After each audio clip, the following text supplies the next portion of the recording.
Morning guys, day 6 to. So yan, kapapasok ko lang sa office na ito.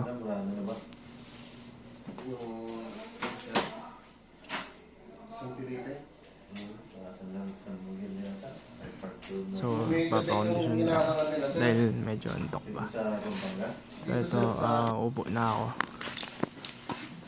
Upo na ako sa front ng PC. So ayan yung mga papakita ko yung mga papel na yun. Yung mga ginagawa ko. May mga inisyo kaming item, then i-encode ko yun. Yun nga pala, nagkaroon ng error yung PC, then nagawa ko naman. Konting linis lang para maaliwalas yung office.